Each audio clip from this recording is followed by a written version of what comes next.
কৃষক বন্ধুদের জন্য খুব বড় সুখবর। আপনাদের এই ডিসেম্বর মাসে পিএম কিষাণের টাকা কিন্তু 19 তারিখ থেকে টাকা ছাড়া শুরু হয়ে গেছে। এবার স্টেট অনুযায়ী বিভিন্ন স্টেটে বিভিন্ন সময়ে আপনার ঢুকতে আরম্ভ করবে। আপনারা আপনাদের ব্যাংক অ্যাকাউন্ট আপনারা চেক করে নেবেন। আমি হুগলির জন্য বা পশ্চিমবঙ্গের জন্য কবে থেকে টাকা ঢুকছে আমি আপনাদেরকে জানাবো আর আপডেট দিতে থাকবো। যদি কেউ পিএম কিষাণ না পেয়ে থাকেন বা কোনো কারণে বন্ধ হয়ে গিয়ে থাকে, পিএম কিষাণের একটি ওয়েবসাইট আছে, ওই ওয়েবসাইটে যাবেন বা গুগলে গিয়ে আপনি পিএম কিষাণ সার্চ করবেন। ওখানে যদি আপনার পেমেন্টটি কোনো কারণে না হয়ে থাকে আপনি ট্রানজাকশন স্ট্যাটাসে দেখতে পারবেন। আধার কার্ড নাম্বার অথবা মোবাইল নাম্বার দিয়ে চেক করবেন।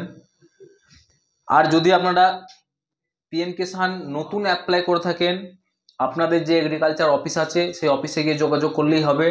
কিন্তু বর্তমানে 2019 সালের পর যাদের পর্চা আছে তারা কিন্তু এখন পর্যন্ত অ্যাপ্লাই করতে পারবেন না।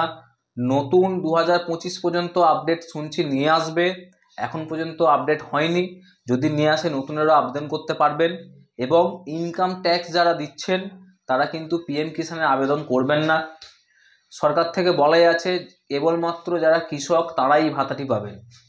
যদি ইনকাম ট্যাক্স দেন তারপরেও আপনি পিএম কিষাণ অ্যাপ্লাই করেন, আবেদন করেন, তাহলে কিন্তু আপনাকে পরে টাকা ফেরত দিতে হতে পারে, এটা মাথায় রাখবেন। এবং যদি কেউ মারা গিয়ে থাকে তার পিএম কিষাণটি কিন্তু বন্ধ করবেন। যদি বন্ধ না করেন তাহলে কিন্তু আপনাকে পরে সে টাকা ফেরত দিতে হবে। আর পিএম কিষাণ যদি ছোট ছোট কিছু ভুল থাকে, আধারে কোনো ভুল আছে ব্যাংকের অ্যাকাউন্টের সঙ্গে, ভুলগুলো কারেকশন করান, না হলে কিন্তু পিএম কিষাণ বন্ধ হবে।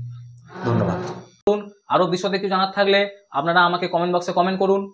আমার ফোন নাম্বারে আপনারা হোয়াটসঅ্যাপ করুন, ফোন নাম্বার 9647010846। এবং আমার ভিডিও যদি আপনাদের ভালো লাগে অবশ্যই নতুন যারা দেখছেন তারা সাবস্ক্রাইব করবেন, আর যারা পুরনো আছেন তারা লাইক কমেন্ট শেয়ার করে পাশে থাকবেন। নমস্কার।